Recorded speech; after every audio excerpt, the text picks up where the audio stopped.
Welcome to Soccer Morning on World Soccer Talk. Here's your host, Jason Davis. Happy Thursday, everybody. Welcome into Soccer Morning, brought to you by World Soccer Talk. Thank you very much for partaking in the program today. Big show for you on a Thursday morning. Not only do we have Champions League to talk about and review, and we'll do some of that with one of our guests, we also have a showdown in New York over the turf wars, say the New York tabloids. Love it. Between NYCFC and the New York Yankees. You knew it was coming. The U.S. women's national team. All the headlines. We're going to get into all the headlines. We can also talk about the Gold Cup groups and schedule coming out in about half an hour. That's dropping via live stream somewhere at CONCACAF.com. But when I said it's a big show, what I meant, and the reason I meant that, is because Janusz Michallik will join us in about 10 minutes to do that Champions League review. Maybe to talk some MLS. Good stuff there. Janusz with his eye on everything. One of the best analysts in American soccer, calling games day to day, week to week. And then at 10:30, Brad Guzan. Yes, your number one for Aston Villa. Your number one for the U.S. men's national team. When does Tim Howard's sabbatical run out? What's going to happen then exactly? Does Klinsmann just turn the keys back over to Tim Howard? What does Brad Guzan do? How does Brad Guzan take that? I'd be curious to know. We'll find out. We'll ask him a couple other questions, obviously about the season at Aston Villa. It's been a difficult one, pulling themselves out of the relegation zone with a win over West Brom last week, and then getting into the FA Cup semifinals with another win over West Brom. He was not playing in that game. They go to Wembley. I hope Brad Guzan gets a chance to play at Wembley. We'll see what Tim Sherwood does at Aston Villa. All right, ahead of all of that, let's get into the headlines. Got plenty of stuff to talk about. Off the top, as I mentioned, Champions League, let's review those results yesterday. Bayern Munich absolutely demolished Shakhtar Donetsk at home in Munich, 7-0. They scored a touchdown on Shakhtar. No surprise they beat Shakhtar. Surprised they beat them 7-0? Okay, maybe. But that game wasn't really what everybody's focus was, unless you just wanted to watch absolute destruction. The focus was on Chelsea and PSG. Came into the game at Stamford Bridge, the second leg, with Chelsea holding a slim advantage via the away goal that they scored in Paris. And that game was just bonkers, back and forth. Obviously, Gary Cahill scoring the goal for Chelsea. You thought, okay, look, Chelsea's got this. They're in. They're going to go win it. Then David Luiz scores for PSG and celebrates, and then apologizes today or yesterday, whatever. Don't apologize, David Luiz. Just celebrate the damn goal. You scored. PSG gives you your paycheck. And then we had Chelsea go up again. Who scored the second goal for Chelsea, Trevor? This game is escaping me. I have the details here. Oh, the penalty. That's right. You had Thiago Silva with an absolutely insane decision to put his hand in the air. Penalty scored by Chelsea. They're up 2-1 in the game. You think, okay, now they've got a 3-2 advantage. Yeah, Hazard scored the penalty. And they're going to go on and win. But you had the score tied 2-2 at that point. And Thiago Silva scores a goal in extra time. I'm missing something. I'm missing a goal or something. But whatever, the game was insane. The game was fantastic. Thiago Silva scores in extra time. PSG goes on to beat Chelsea, shockingly so, at Stamford Bridge, and moves on to the quarterfinals of the Champions League. Is this the year PSG actually does something major in this competition? I didn't even mention Zlatan's red card. Zlatan Ibrahimovic sent off. PSG playing most of that game down a man. Somehow they got this done down to 10 men. What happened to Chelsea?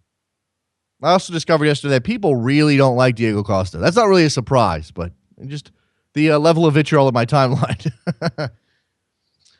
U.S. women's national team beat France 2-0 in the final of the Algarve Cup to lift that trophy for the 10th time. This is a win that gives some people confidence that the women's national team is actually headed in a good direction ahead of the World Cup this summer. Goals from Julie Johnston and Kristen Press. That goal from Kristen Press. Go watch that thing. Watch the afterburners that girl has. Absolutely stunning goal from Kristen Press. And the U.S. women win. Hope Solo also stopped a penalty late in that game to maintain the shutout. Her 81st national team shutout. That sounds like a lot of shutouts. I think that's a lot. 81. As I mentioned, a war of words erupting in New York ahead of NYCFC's home opener this weekend. The field not quite ready. The press being blocked off from seeing what was happening on the field. A couple of people managed to get a glimpse. It doesn't look good. The entire left field, outfield section is just a mess, or was. I'm sure they've laid some sod now. And here's what the New York tabloids went with. Which one went with turf wars, Trevor? You're the connoisseur. I think the Daily News, on the back page of the Daily News, it said sod. What was it? Sod something. They went with a sod pun. It wasn't very good. I'm a big fan of turf wars. And you have a battle of words in the press, as I mentioned, with Mark Teixeira, first baseman, designated hitter from your New York Yankees, not mine, yours, saying that he's not too happy, that this isn't great. Jacoby Ellsbury saying something to the same effect. And then Jason Kreis saying, I can't control it. What about our field? What about them affecting our field? Now, of course, everybody knows who the big brother is in this situation. Everybody knows that the Yankees it's the Yankees, it's their stadium.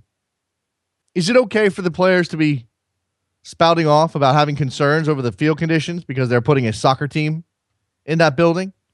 I'm kind of back and forth on that. Kind of feel like it's sour grapes. Let it go. Just play your game. But the surface is important. And soccer players complain about surface all the time. Why can't the baseball players do the same? As I mentioned, the Gold Cup groupings and schedule we announced today at 10:30. So we've got about 23 minutes until that happens. We'll keep an eye on that for you. The U.S. U-17s had a chance to qualify for the U-17 World Cup in Chile later this year by beating Jamaica yesterday, and they did not get it done. Richie Williams' team lost 1-0 in a surprise. They must win on Sunday now to qualify for the World Cup. The youth programs for the U.S. men's national team, how are you feeling about those? They're not really impressing these days. This was interesting. Came out yesterday as well. I saw it first from our friend Dan Dickinson, Gotham Stand on Twitter. It was via an AP wire report. The 2010 MLS CBA, and I made a point of saying on Twitter when the new deal was done that we never actually saw the text of the old deal. Well, here's why. There was no actual old deal. It never got completed. There was a memorandum of understanding that adjusted some of the previous CBA's wording. Some of the provisions in the original CBA signed by the players with the league were updated in 2010, but there was no completed, signed, sealed, delivered CBA. I guess this has happened before in other sports. Seems strange to me. The other news out of the CBA negotiations is that rosters have been cut by 2, so from 30 down to 28, while salaries rise. I'm not sure that's a big deal, especially considering that players down at that end of the roster rarely play. Diego Forlan has announced his international retirement from Uruguay. 112 caps, 36 goals. I believe he is the all-time cap leader for Uruguay. So there goes Diego Forlan and his shock of blonde hair. Let's take a break. When we come back, Janusz Michallik, co-commentator extraordinaire, will join us. We'll talk MLS. We'll talk Champions League. Maybe we'll talk Diego Forlan. Don't go anywhere. Be right back. Talking too loud, but I can't hear you calling.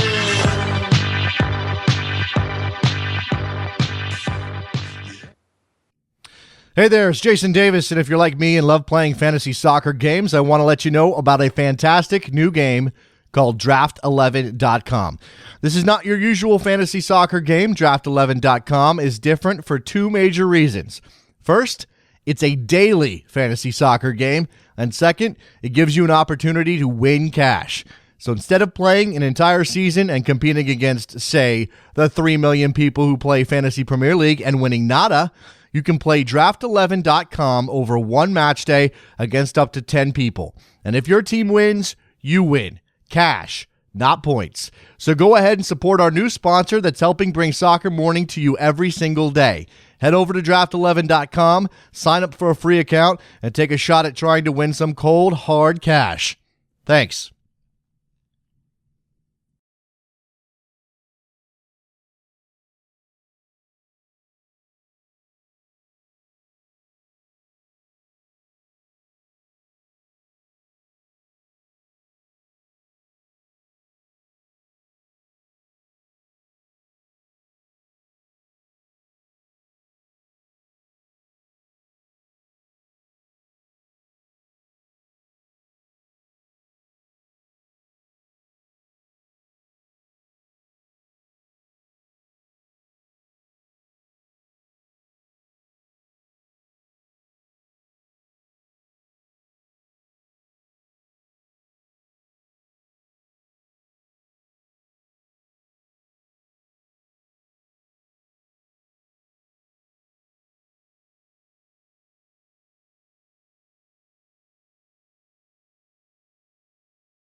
Welcome back to Soccer Morning on World Soccer Talk with Jason Davis. Back on Soccer Morning, brought to you by World Soccer Talk. On the phone line with me now, Janusz Michallik. You probably heard him calling many games, as a matter of fact. He's all over the place, Fox, ESPN, and the like. Janusz, how are you, sir? I am doing well, Jason. How's it going, guys? It's going well. Let's talk some Champions League, Janusz, because it's been quite the week of Champions League ties. The round of 16 here delivering some pretty fascinating storylines. Whether the soccer has been good or not, I think, is a different question. But certainly we've had some fascinating things happen. I'm going to start with yesterday, just because it's so fresh. PSG taking out Chelsea the way that they did.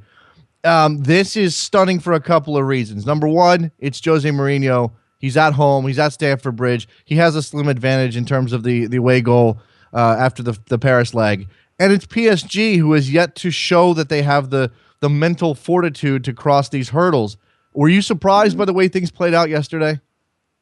Well, of course. I mean, as you've mentioned, it's Stamford Bridge, which usually is a fortress, isn't it? You have a man up, as you've mentioned. It's 81st minute and Chelsea are leading. How often do Mourinho teams give that away, right? I mean, they usually, even if it's 0-0, they don't give it away. So, of course, it's a huge surprise. But I think we're surprised, Jason, maybe because we don't truly pay attention to PSG, and we always see what happens in league owned, and sometimes they're disinterested, maybe because it's been easy last two seasons.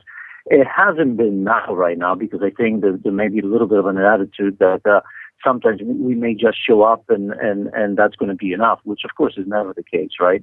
But when you look at the team and you look at the sort of quality that was on display from PSG, you can understand why that happened, but certainly a very, very big surprise. Although, if you've watched Chelsea leading into this, you could see some weaknesses there.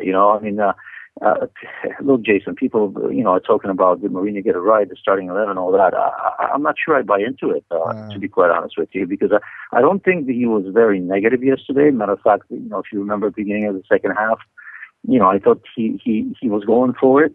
I just think when you have key players off form, that's what happens, and we often don't talk about it, right? I mean, Hazard, I didn't see much of him, not necessarily in influencing the game like he normally does, right? Mm-hmm. In times like that, you'd like to think that sometimes he's going to be shining a little bit more than he was. Fabregas, of course, hasn't been good for a while. I mean, what about Diego Costa? I mean, here's a man that hasn't scored a goal in Champions League this season, right?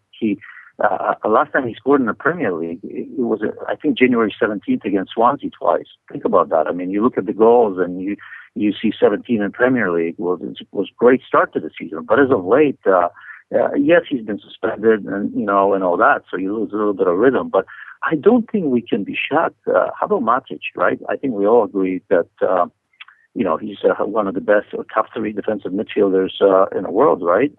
He was quiet. So I just think that you have a number of key players when they don't show up, even the system, defensive or not, whatever you may think of it, it's never going to work. Yeah, watching that game, and I believe it was Phil Neville on the call, if I'm not mistaken. A lot of talk, but he kept harping on the lack of effort from Chelsea, that they weren't working hard enough. Form is certainly one thing. You carry that into the game, but any hint at all that they didn't work hard enough, that they weren't trying to recover the ball quickly enough, that they weren't putting PSG under pressure, maybe high enough up the pitch. Do you buy into any of that discussion? Not really. I really don't, because in terms of tiredness, I don't think that's the case. Let's not forget that Chelsea had a week off before this, huh? I mean, last time they played Wednesday, they didn't play on the weekends, which PSG did. So yes, there's a certain amount of fatigue as the season goes on, and that's physical and psychological. I mean, you're fighting on all fronts. If you're Chelsea, you won the League Cup, you're top of the Premier League, and that takes its toll. But in terms of sheer tiredness, at the very least, they did have a week off before this game. But I think if we say that they weren't working hard in recovering the ball, again, we would have to take credit away from PSG, because let's be frank, what Pastore and Verratti did in the center of that pitch was amazing. I mean, those two shine, and sometimes you run circles around those players. That short passing, the triangles. Thiago Motta, who everybody in France has been talking about benching him, of course, came up with a big performance, and he's done that in this competition, be it in Inter, wherever else he was. So those three were absolutely outstanding, and Matuidi this man can run 3 games straight, So I think in terms of retrieving the ball, yes, you're used to Mourinho teams and Chelsea teams of doing that, but I think sometimes opponents don't allow you to do that because you're nowhere near the ball. So again, maybe it's a combination, but I don't think it was for the lack of trying. It's sometimes, when you're chasing shadows, and by the way, in phases of that game, Chelsea were chasing shadows because of quality of PSG. I mean, it's worth pointing out, and I actually, when I was trying to recap the game, I got my goals out of order, which was a problem, but I also failed to mention that Zlatan Ibrahimovic gets a red card half an hour into the game. Chelsea is up a man for 90 minutes. Let's not forget the 30-minute extra time period. And that maybe that's why that sense came across. I mean, if Pastore and Verratti and everybody was extolling the virtues of Verratti on Twitter yesterday, are playing out of their minds, maybe that overcomes the man difference. But clearly when you have Chelsea up a man, you would expect them to be a little bit more dominant. Yeah, you do. I mean, at that stage, you do. I mean, in some way, psychologically, as you know, shackles are off on PSG right now. Nothing to lose in a sense, still knowing how much quality they possess. And you could see that coming yesterday. I was on Twitter and I said it when that happened. It says, it has PSG scoring first written all over it. It almost came true for me with Cavani, of course, right? Because you just have to understand that, sometimes playing with 10 men doesn't change necessarily the way you need to play. I mean, you do have one man less, but not everybody always participates. So if you just go, you still have 4 in the back, right? You still have, 4 in the midfield, if you want to put it that way. Not that it went that way, and 1 striker. But you just thought that the longer the game goes, and certainly when it went to extra time, I just didn't think that, physically, and you could see it, by the way, that the PSG, there were times they were suffering. But, let's not forget, I mean, they scored on 2 set pieces, again, the importance of it all. They didn't score from the run of play. And that's something that, usually Chelsea, for the most part, for me, are good. But if you look at Silva's goal, I mean, it seems like, Terry was marking Cahill on that one. They ran into each other. It's just amazing what happened. Courtois comes up with a huge save just seconds before this, second one is scored, and that's the way it goes. That's why this competition is so tough. To be honest with you. Well, go ahead, Janusz. Sorry. No, nothing. Go ahead. Well, I don't want to spend the entire time talking about this one game. It was such a fascinating game. As you said, PSG scored on 2 set pieces. Chelsea scores on a set piece and a penalty. So we had no goals from the run of play. That being said, David Luiz's header was one of the best headers I've ever seen. I mean, the thing exploded off of his head, giving Courtois no chance in that. But again, I don't want to spend the entire time talking to you. Well, I think the only thing is, Jason, that we have to mention, I mean, the referee with Zlatan, that's obvious, but I think for David Luiz, and that elbow, by the way, that was criminal. For that not to be a red card. I mean, just ask Tab Ramos against Leonardo in '94. I mean, what that can do. I mean, that to me was incredible. Not that Diego Costa was an angel, because both of them probably throughout the game needed to be sent off. But, that elbow is not getting enough talk about. Just watch it again. Yeah. It's just off the ball. Even television networks didn't show the replay right away. But to me, that's criminal. That to me is 10 games, if not more.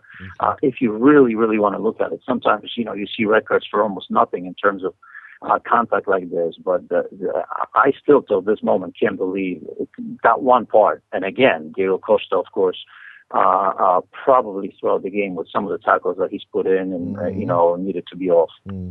Let's turn to Real Madrid, because they advanced into the quarterfinals, Janusz, but they did so in a loss to Schalke.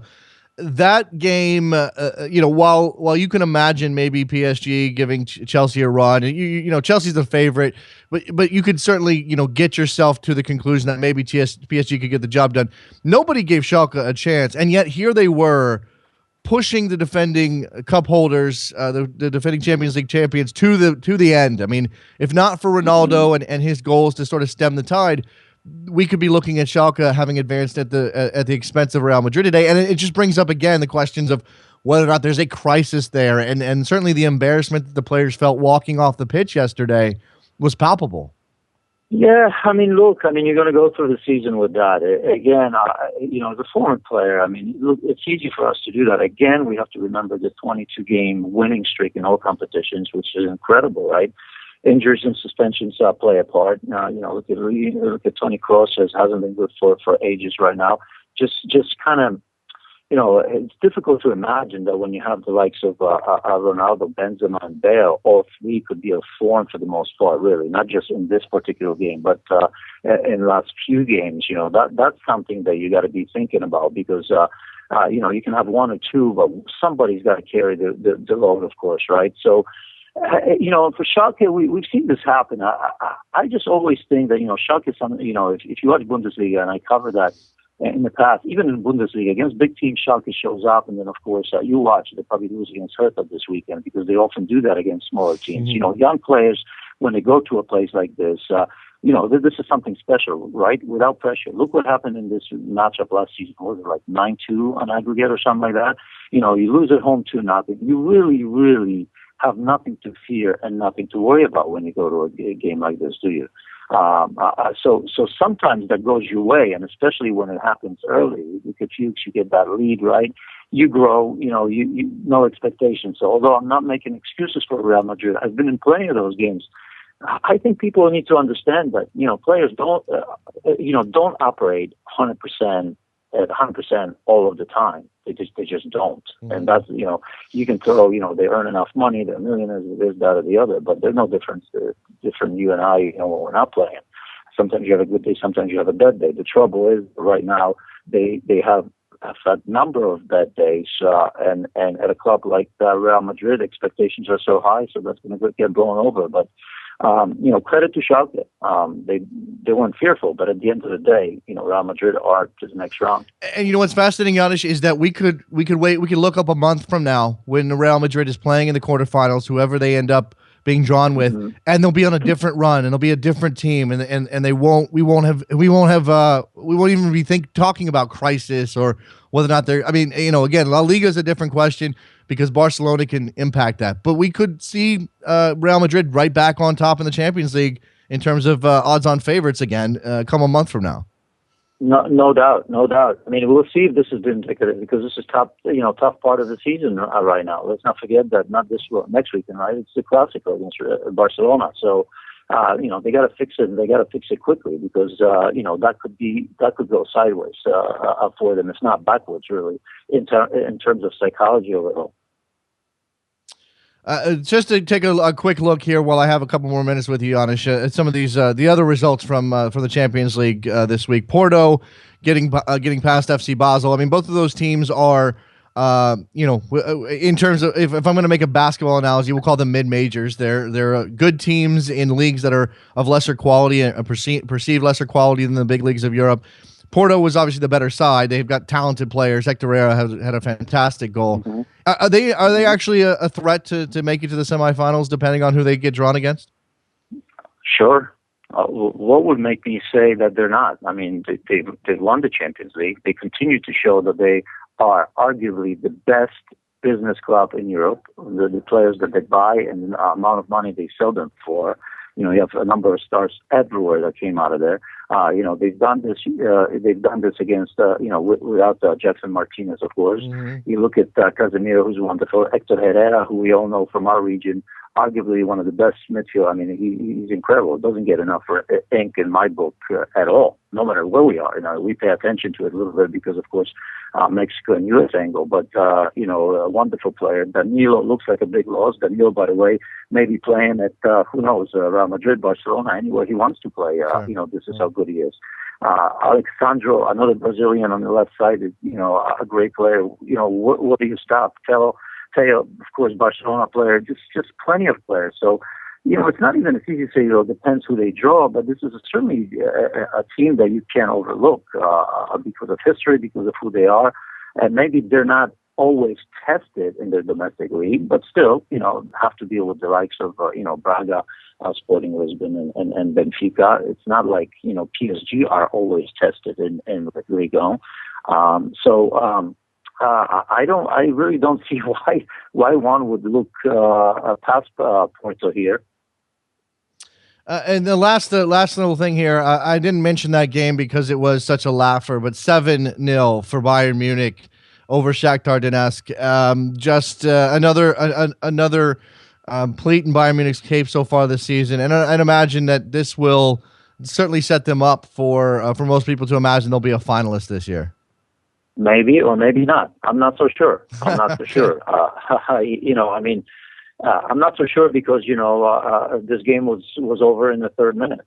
So you have to look at that result and the subsequent goals a little bit differently, especially if you've watched Bayern Munich in the Bundesliga. I mean, they have. I don't think they've been at their heights. I'm a huge Pep Guardiola fan from Barcelona. I still have questions if he's gotten them better than the Juventus teams, and of course, it's hard to go above the treble that he's had, but I think the way Bayern Munich was so dominant in that Champions League, year, I don't think Bayern Munich are anywhere near that, to be quite honest with you, even though they're kind of running again away in the Bundesliga. But I don't want to call it deceptive, but certainly is. And, now you have both Ribéry and Robben injured, although I don't think it's going to be long-term injuries.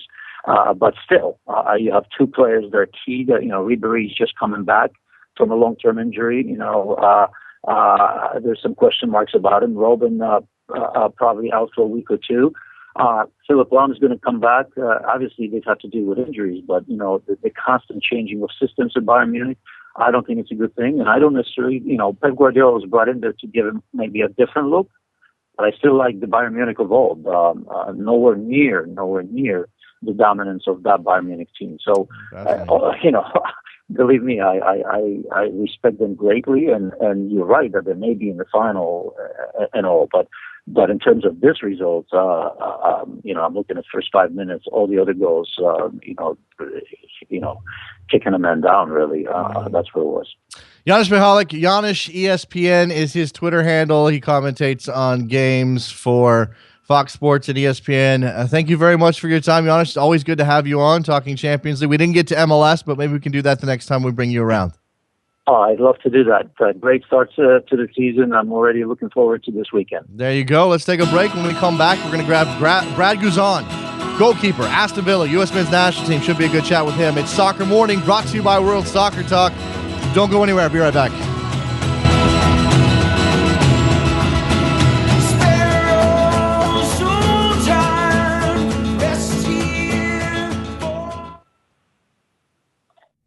Hey there, it's Jason Davis, and if you're like me and love playing fantasy soccer games, I want to let you know about a fantastic new game called Draft11.com. This is not your usual fantasy soccer game. Draft11.com is different for two major reasons. First, it's a daily fantasy soccer game, and second, it gives you an opportunity to win cash. So instead of playing an entire season and competing against, say, the 3 million people who play Fantasy Premier League and winning nada, you can play Draft11.com over one match day against up to 10 people. And if your team wins, you win. Cash, not points. So go ahead and support our new sponsor that's helping bring Soccer Morning to you every single day. Head over to Draft11.com, sign up for a free account, and take a shot at trying to win some cold, hard cash. Thanks.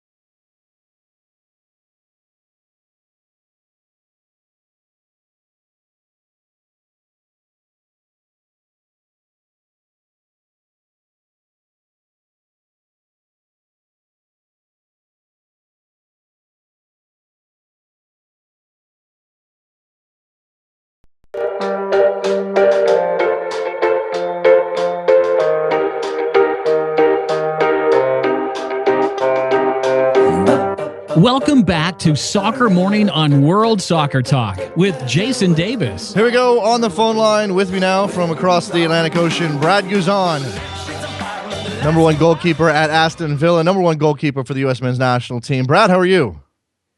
Yeah, doing very well. Excited to be on. Thanks for having me. I appreciate the time, man. I know you're in the midst of a busy Premier League season. You got the FA Cup run that's still going on. Obviously, your fans over here in the States looking ahead to what's coming up for the U.S. men's national team. Let me just start with your season at Villa so far. I mean, it's been a difficult one. You guys have gone through a managerial change. Been drifting around the relegation zone so far. How do you deal with that as a player? How does the locker room feel about trying to pull yourself up, make sure you guys aren't going down this year? Yeah, I mean it's not a situation that we want to be in as a team and as a club, and it's our job as players to try and find a way out of it. And I think this past week was a good week for us. We had two really good results, one in the FA Cup and then one in the league, both against West Brom. So those were big games for us, and hopefully we can take that confidence and use that going into a big game on Saturday against Sunderland. That's a derby match against West Brom. I imagine that Right. you've been at Villa long enough that all that rivalry seeped into your blood too. What's special about beating West Brom? How do the fans there in Birmingham respond when you guys beat West Brom? Yeah, I mean, obviously, it's about bragging rights. It gives them the ability to go to work the next day and maybe talk to their coworkers and colleagues that do support West Brom, and gives them a little bit of, like I said, bragging rights and the ability to probably do a little bit of trash talking to them, and it puts a smile on their face. And when you're able to do that as players, it makes you feel good, and it allows us as players to then go out and be able to go out into the town and relax and for a nice dinner without having to hide your face or anything. I get a lot of stuff bought for you. I mean, a lot of guys buying you beers and stuff like that, or offering to anyway. Sometimes, but more so than not, they're just eager to say, congratulations, well done, and just celebrate. Really, I mean, like I said, the past week was crazy, but a fun one. So you had the good week, both of those wins over West Brom, a couple of different competitions. Obviously, the FA Cup win over West Brom gets you to the semifinals. That takes you to Wembley. Are you going to get a chance to play? I mean, what's the situation with the plan in the FA Cup for Villa at this point in the year? I mean, obviously, we want to try and win, the semifinal game and get to a final.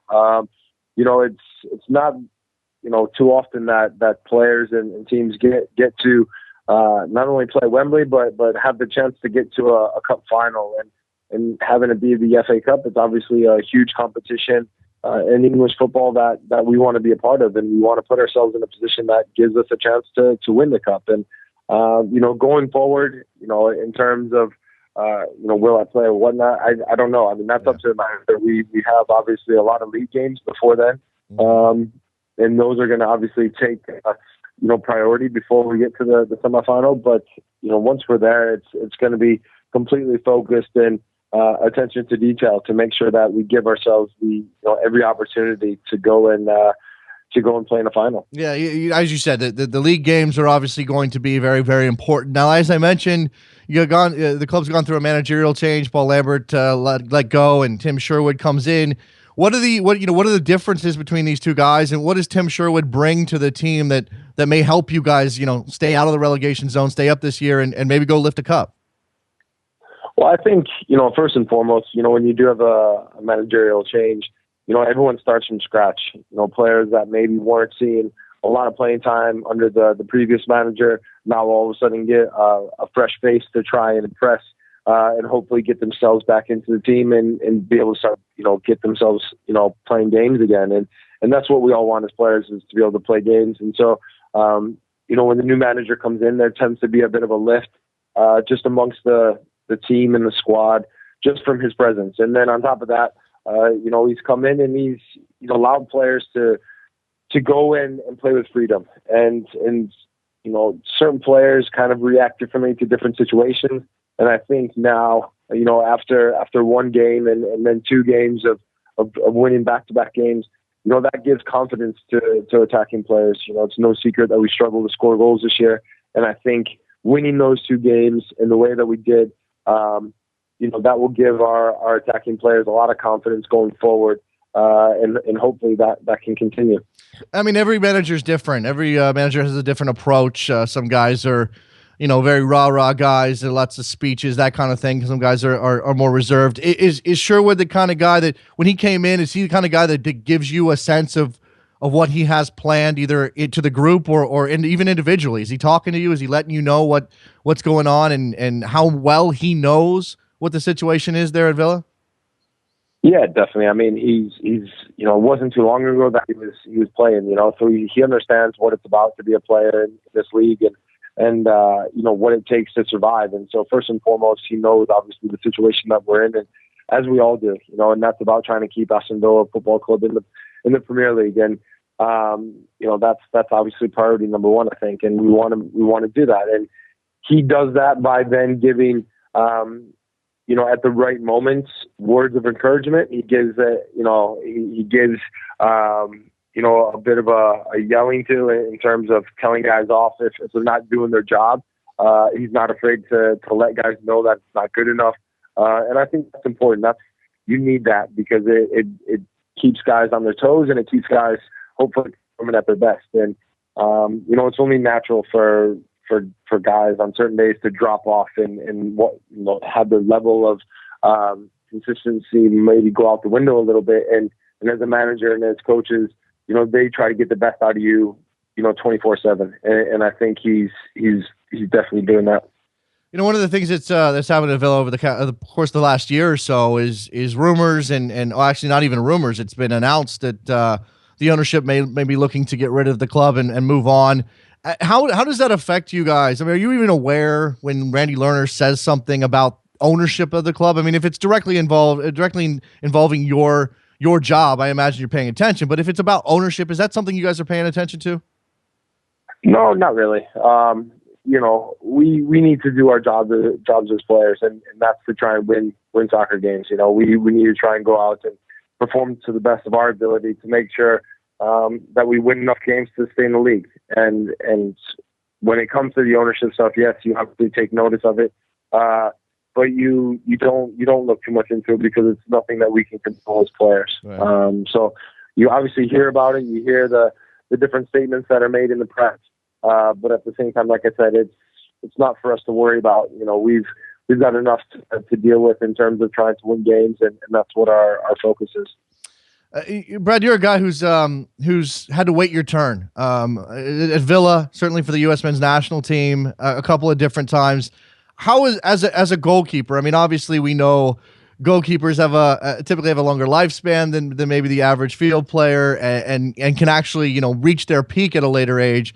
But if you're sitting behind Tim Howard with the national team, Shea Given, or whoever with your club team, how do you go about keeping yourself sharp, and how do you go about making sure that when your chance comes, you're ready to grab it?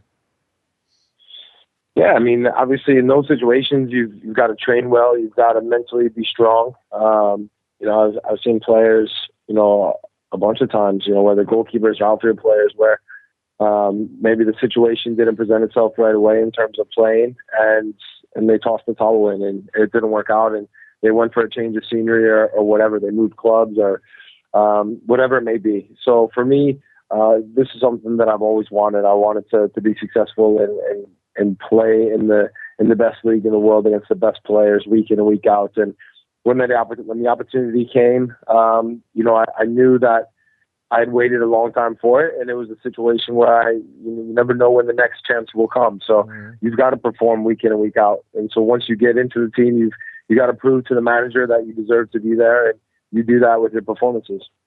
I'm going to ask you about Chivas USA. For some of the younger fans out there, you've been in England long enough that they may not recall your days playing in LA. But the team doesn't exist anymore. MLS has shut them down. They've sold the franchise rights to a bunch of other guys, as a matter of fact. Right. Share with me some memories of your days at Chivas and what you felt when you heard that they were shutting the team down.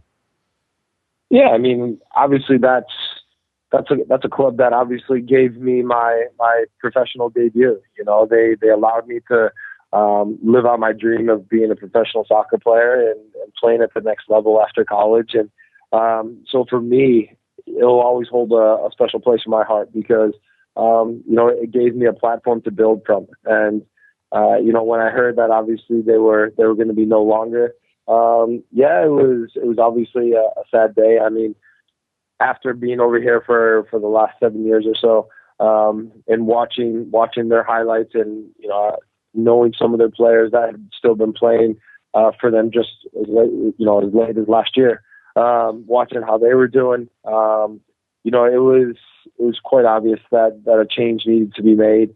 So I know they're no longer obviously in the league, and they're going to be a new franchise there, a new team. But for me, Chivas USA will always be a team that I remember. I got to ask you about the national team. We got the Gold Cup coming up. Obviously, it's Tim Howard he decided to take a step back from the national team last year. I honestly have not noticed what the calendar is on his return or if he even plans to. How does that affect your thinking? I mean, everybody knows Brad Guzan in net. We're good there. But when you have a guy like Tim Howard, who you've obviously, I don't know if he's a mentor, but you've obviously played behind him for a long time, kind of out there, and whether or not he's going to return to the national team, how does that impact whether, how you go into camp, or does it at all?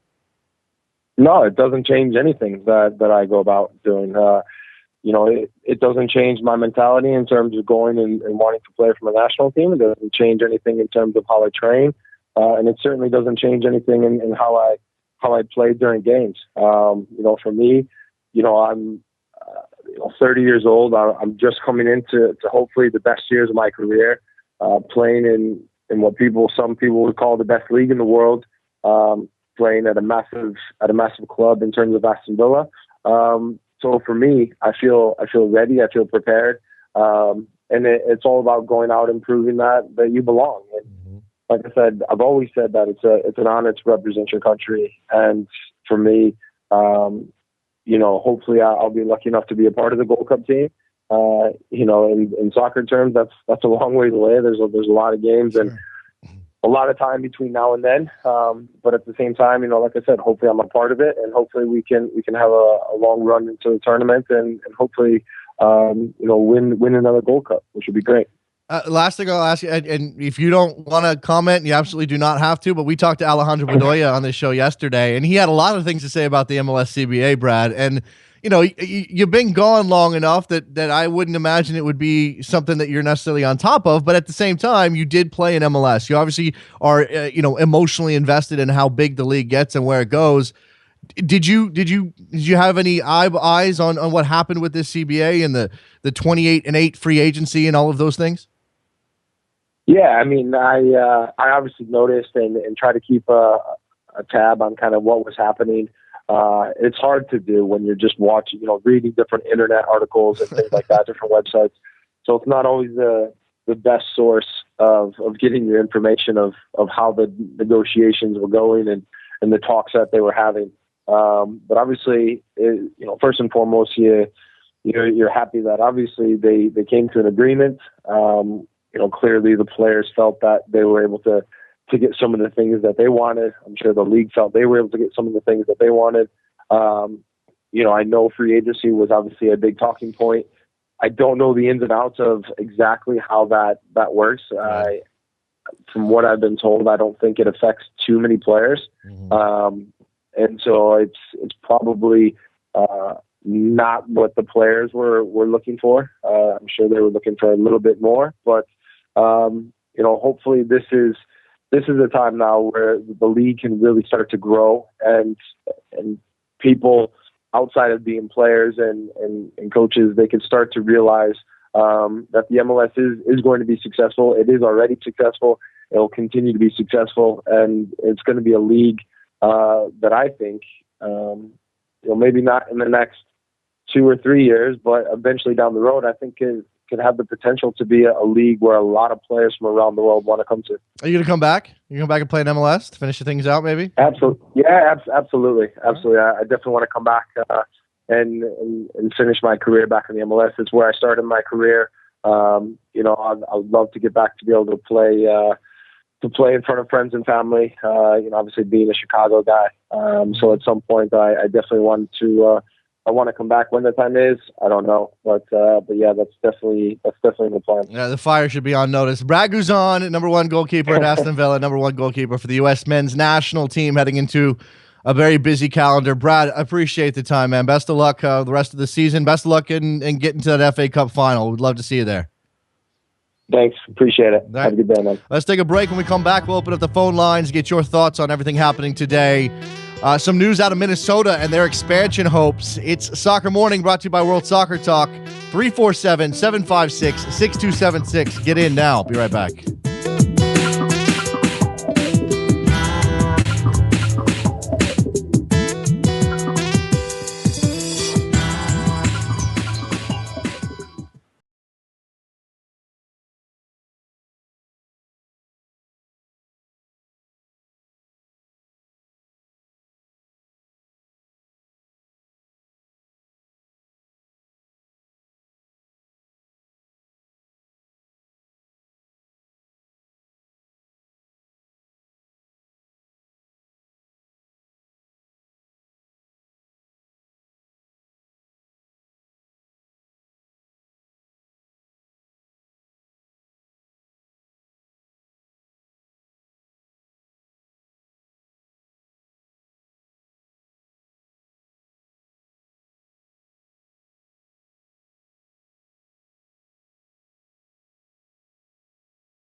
Welcome back to Soccer Morning on World Soccer Talk with Jason Davis. Here we go, back on Soccer Morning.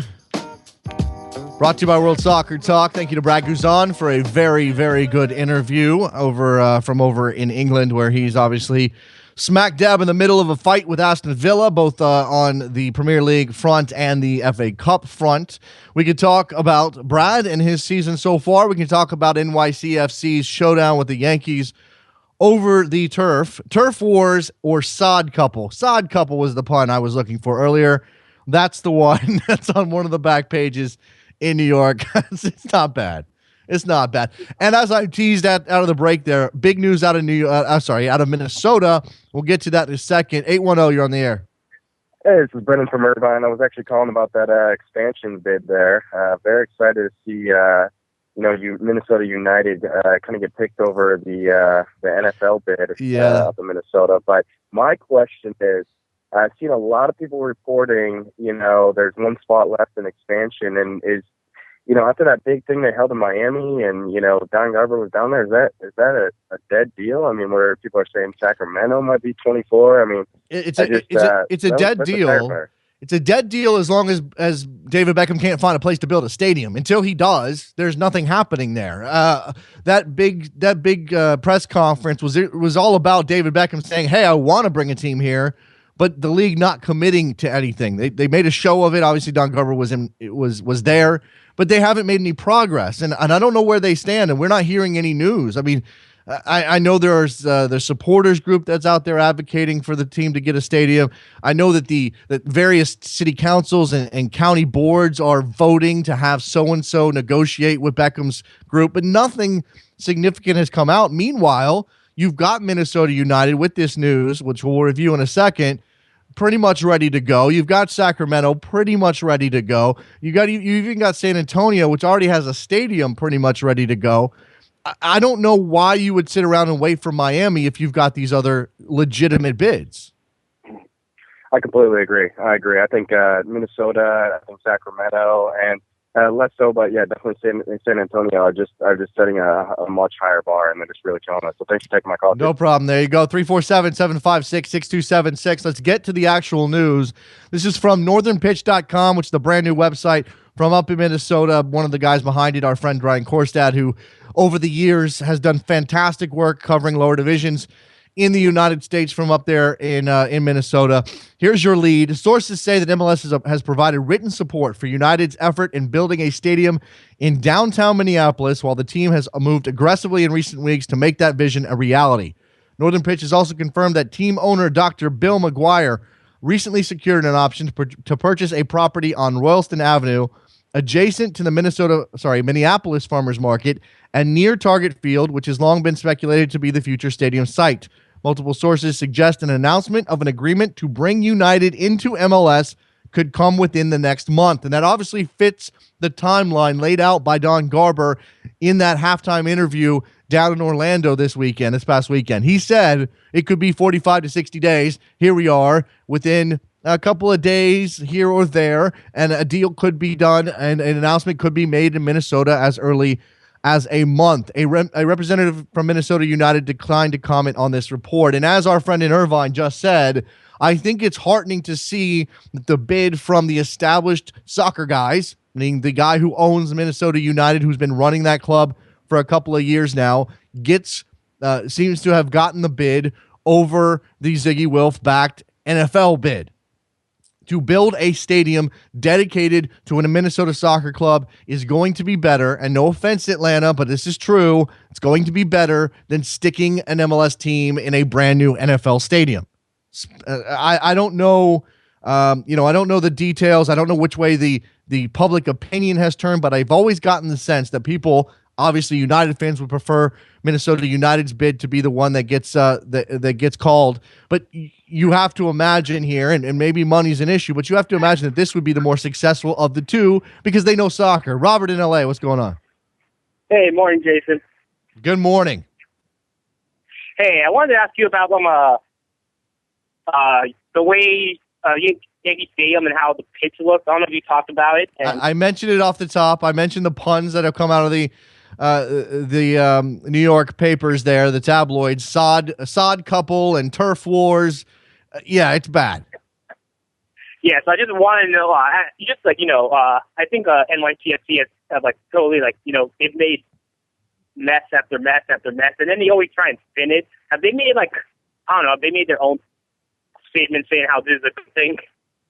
Have they made a statement saying that it's a good thing? I don't believe that to be the case, but I believe that Jason Kreis has shot back at some of the things that were said by Mark Teixeira, and obviously it's not a good situation for either club. The Yankees, that's their stadium. They feel like it should be their home and perfect to their specifications. Meanwhile, NYCFC doesn't have any other options. And I don't blame Jason Kreis for being upset. And I don't blame the soccer folks for maybe being a little testy if the Yankees start whining about it before a game is even played. Because I will go back and I maintain this. I will go back and put the responsibility for all of this squarely on the shoulders of MLS, who sold the franchise to Sheikh Mansour before a stadium deal was ever done. Yeah, it's just I don't know if you remember it. It's just I think when their opening statement or opening game is going to look horrible because they played a game last summer. It was I think it was Chelsea and Manchester City, and then that looked bad, and I'm just afraid that's what we're going to see again. I think it's going to be. I don't think it's going to be great. Thanks for the call, Robert. Appreciate it. I don't think it's going to be great. I think the soccer is going to suffer, and I think we might see an injury or two, and this is going to be the problem. And then again, I'm a baseball guy anyway, so I'll keep one eye on baseball a little bit too as we go through the summer. But we're going to see the Yankees complain. They're going to lose a game, and somebody's going to say it's because of the turf or because of the sod or whatever, and it's just going to be just going to be gross. It's going to be ugly. Washington, what's up? Hey, what's up, Jason? How you doing? I'm a little sick. I apologize. I see that. Wow, man. Get better. Yes. Thank you.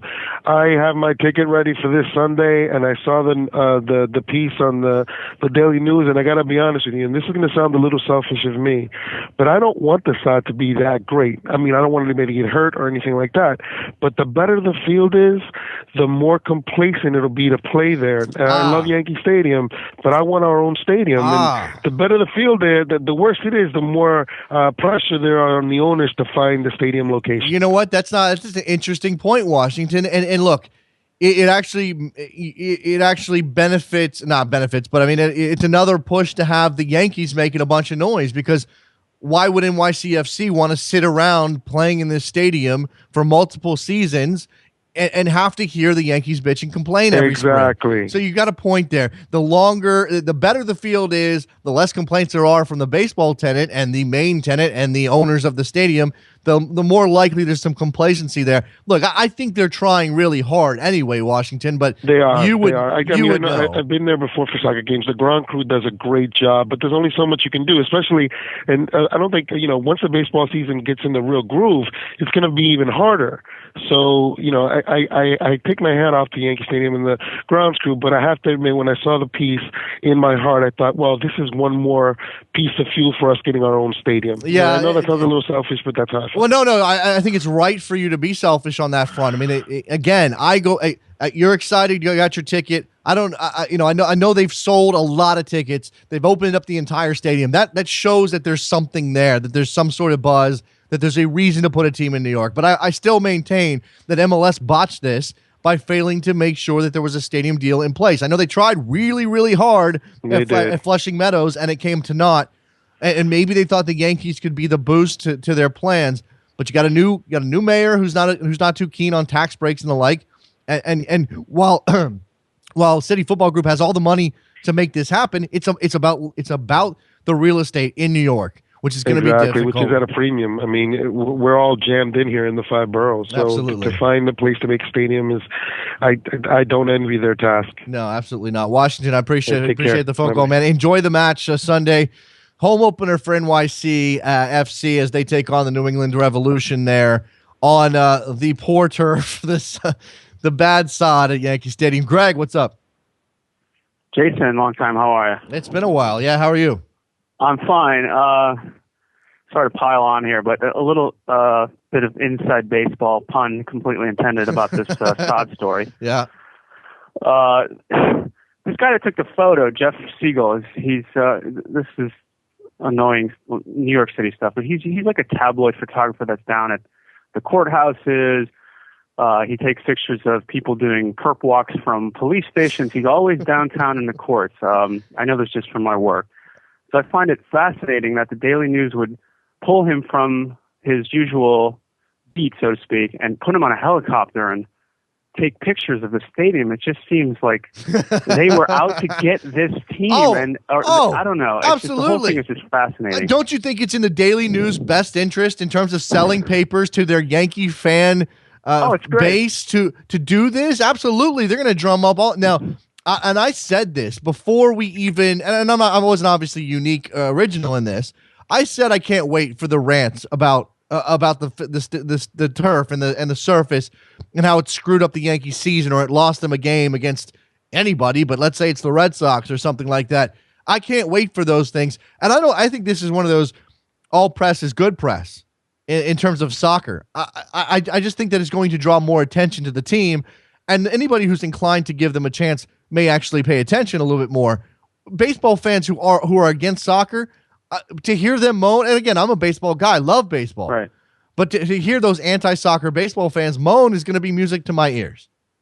Well, to root for a team that's never covered, except maybe an AP blurb, even after winning Supporter Shield, it's nice to get coverage. It's certainly nice to get coverage of soccer. Yeah. I just hope that it doesn't further alienate the Red Bulls, and they cover all the teams here in the city. Well, yeah, but you don't have that Red Bull link to any of the other big teams in the city. You don't have. I mean, the Red Bulls aren't screwing up the Yankee season, and the Yankees going to finish 3rd or 4th this year because of this turf. Probably not. But if they do finish 3rd or 4th, then the turf is going to be an issue. And I actually do think that Washington had a point, Greg, about pushing the team out of Yankee Stadium if this is going to become an annual thing. Yeah, but where are they going to go? I don't know. The political will is not there. I mean, they're going to have to find a temporary stadium, maybe up in Westchester. Yeah. I mean, there's nowhere to play. I mean, Columbia, maybe. I don't know. That's where Red Bulls 2 is playing. It's a very tough thing for them. It's just a tough situation. Yeah, by the way, and thanks for the call, Greg. I appreciate it. It is a tough situation. And if they go to Westchester, they put a stadium outside the city, I will call them out. I will call the league out for that as well, because that is ultimately a failure. If you're putting a team inside the city limits of New York in one of the 5 boroughs, if the goal is to be a team for the 5 boroughs, be in the 5 boroughs. Don't be outside of it. We've got groups for the Gold Cup here. Group A, the United States, Panama, Haiti, and Honduras, or who is that? Who's GUF? Why am I blanking on who that is? Group B, Costa Rica, El Salvador, Jamaica, and Canada. Group C, Mexico, Guatemala, Trinidad and Tobago, and Cuba. Yeah, that may be French Guiana. You may be right. It looks like a French flag. So, yes, that probably is French Guiana there. Mr. Trevor, that's why he's the best producer in the game. 347-756-6276. What do you make of this draw for the U.S.? It's not easy. Panama certainly isn't easy. Haiti, okay, maybe they don't give you a tough game. You imagine Honduras is going to be there, so Honduras is a tough out as well. That's rough. What do you make of the group for Mexico? Guatemala, Trinidad and Tobago, and Cuba. No heavy hitters there. One of those teams could give Mexico a fight, but you don't expect them to struggle much. And meanwhile, Costa Rica, the best team in the region, El Salvador, Jamaica, and Canada, that's no easy task either, but certainly the Americans look to have the toughest group in this year's Gold Cup. And look, remember what's on the line here. The United States can win this Gold Cup. That means they lock down that Confederations Cup place in 2017 ahead of the Russia World Cup. And we know that the United States puts emphasis on the Confederations Cup. They would love to be there. And they'd love to avoid that playoff against whoever wins this tournament if they don't. That would be more than likely Costa Rica or Mexico. 347-756-6276. Give me your take on the Turf Wars. Give me your take on these Gold Cup groups. Give me your take on the U.S. women's national team winning the Algarve Cup over France, avenging, quote-unquote, that loss last month in Lorient. And again, building some confidence ahead of the World Cup. Because the way things had gone, they made the final of the Algarve Cup, but they failed to impress at any point in this tournament. The way things had gone, the loss to France, the game against England, which they won 1-0 in unimpressive fashion. All of this stuff was building to this sense the U.S. women weren't good enough to go win a World Cup this year. Maybe they're not, but they showed well in the final here in Portugal, and so now they have an opportunity to build on that momentum. Daniel in Atlanta, what's up? What's up, Jason? What's going on, man? Not much, man. Just thought that the U.S. the group stage might be kind of tough, like you said. Yeah, it looks like it. I mean, I would rather them. It's the Gold Cup. The Gold Cup is never much of a struggle until you get down to the final. And if there's anything approaching a difficult draw for the U.S., this is it. And hell, go earn your money, Jurgen Klinsmann. Show me what you got. I mean, it's not like a tough World Cup group. This is not Germany, Portugal, and Ghana. This is different, but it's still in the perspective of CONCACAF a reasonably tough draw. And again, go dominate. Go show me, Klinsmann, what you got with this team. What else, Daniel? The U.S. needs to win all of these matches by at least 2 goals. I mean, in order to what? In order to make you believe that Klinsmann's got them going in the right direction? In order for me to believe that Klinsmann isn't just taking this job and shoving it up his ass, you know. I don't even know what that means, Daniel. That sounds evocative, but I don't even know why would he do that. Sounds painful. Why would he do such a thing? What else you got, man? Oh, man. Looking at the Mexican group stage, Mexico's going to come out of it, but me being part of Guatemala, you know, I would want Guatemala to come out that group stage too. Yeah, well, give me a broad sense. Guatemala is one of those afterthoughts in CONCACAF, Daniel, because hey, they haven't really done much. But give me a sense here of what Guatemalan football is all about right now. They made it second. They lost to Costa Rica last. When was it? The Copa Centroamericana. Mexico. That group stage is going to be a tough fight between Mexico and Guatemala. Guatemala is just, you know, up and coming.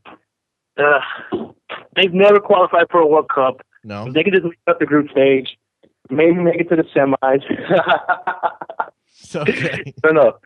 All right. Well, best of luck to Guatemala in this tournament on your behalf, Daniel. We'll just throw that out there, man. Appreciate the phone call. Thanks a lot.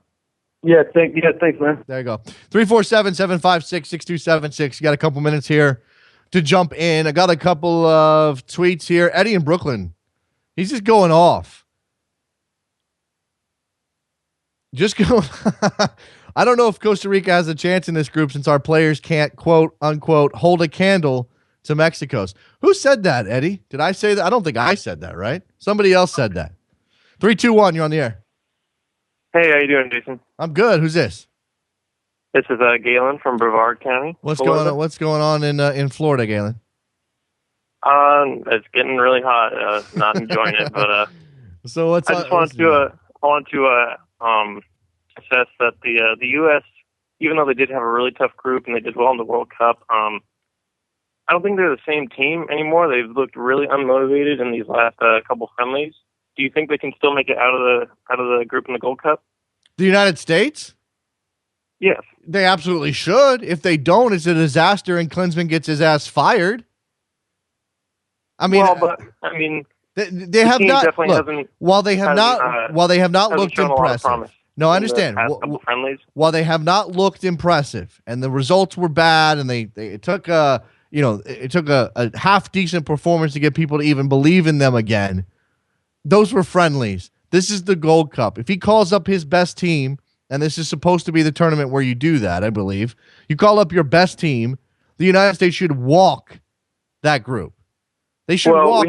We had a lot of our best players in those friendlies, I think, and even though it's MLS preseason and whatever, I think that's still where you need to go out and prove yourself and be at your best to earn that spot in the competitive international matches. Until look, they're gonna lead up to that Gold Cup. Until I see something that makes me believe the United States is not good enough to win a group with Panama, Haiti, and Honduras, I'm gonna say they're gonna win the group. They have the most talent of anybody in that group. They're going to be playing those games on home soil. I don't believe for any reason that the United States won't advance from the group stage. Whether or not they go win the tournament is a different question. How far do you see them going in the tournament, though? Final, because they'll be on the opposite side of the bracket from Mexico. So they should be. I'm not sure. Well, actually, Costa Rica may be the top seed. So I'm not sure how it's going to play out. They're going to run into Costa Rica or Mexico at some point, and that's when we're going to find out if they're good enough when they play one of those two teams. Because for me, those are the only teams that can really give them a run here and keep them from winning this title. Now, again, Panama's good, but they're not that good. Honduras is tough, but they don't play good soccer, and they shouldn't be that tough at home in the United States. Beyond that, give me another team that's even a threat. Good enough point. I just wanted to, they're definitely at this point last year, going into the World Cup. I don't think there would have been a doubt that USA could win this if they were in the same position. But now they just look a totally different team to me. Okay, fair enough. I mean, we'll have to see what happens. 929, you're on the air. So sorry for the wait there. Who's this? Hi. Who's this? And they're gone. I don't know what that was all about. 347-756-6276. Just a quick hi and a couple of button pushes. Sometimes that's okay. I don't look. Galen is down on the national team. I get why he's down on the national team, but until they show that they can't beat Panama or Honduras on American soil, I can't imagine them not getting deep into this tournament. Again, whether or not they win is a different question. Lucas from Arkansas. Lucas from Kansas. Excuse me, Luke. Lucas from Kansas on Twitter. It's Jurgen. You never know who he's going to bring into camp. I think this cup goes to Mexico. Wow. All right. Well, again, that putting the cup in Mexico's hands, that's no stretch. Whether or not the United States is the team that they take it, the team that they beat to get there, or Costa Rica beats the United States, or whatever. Again, those are conversations we can have, and we still got some time. There's still time before we get there. Who knows who first choice anything is going to be? Michael Bradley, Josie Altidore, Brad Guzan in net. Who's your starting center backs? What are you doing? Jermaine Jones going to be in that spot? Lots of questions to answer. I'd like to see something out of Jurgen Klinsmann when it comes to putting together a coherent team that can win this tournament. We all would. I don't know that this is a rubber meets the road tournament for Jurgen Klinsmann. He's got a World Cup under his belt. We kind of gave him a pass, though, because of the difficulty of that group in Brazil.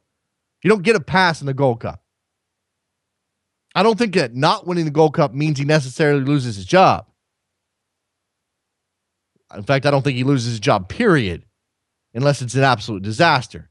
But not winning the Gold Cup would make us question him even more than we already are. All right, let's wrap up this edition of Soccer Morning on a Thursday. Thanks again to Janusz Michallik and Brad Guzan for appearing on the show. Both excellent conversations. If you missed it, go get the podcast at iTunes. Give us a rating and a review over there. That helps a lot. By the way, check out draft11.com. Daily fantasy soccer where you can win cash. It's pretty cool. They're supporting the show. We love it. Make sure you go to backheel.com/store. Buy yourself a mug. It's a Soccer Morning mug. It's got the lovely logo as designed by the guys at 3-0. And go to 30fc.com to get your t-shirt as well. Trevor, what am I missing? I feel like I'm missing something. Do we have an email address? I never hit up anybody for emails. DavisJSN on Twitter. Soccer Morning on Twitter as well. Long live Thiago Silva. That's Trevor's parting shot. Okay. I mean, sure. Long live Thiago Silva. Let's see. Viva PSG, right? I mean, I'm not anti-Chelsea, really. Not really. I like Jose. He's a jerk, but I like him. Allez, PSG. Yeah, let's go. I took French. I should know that. Allez, PSG. All right, guys. We'll talk to you tomorrow, Friday edition of the program. See you then. Bye.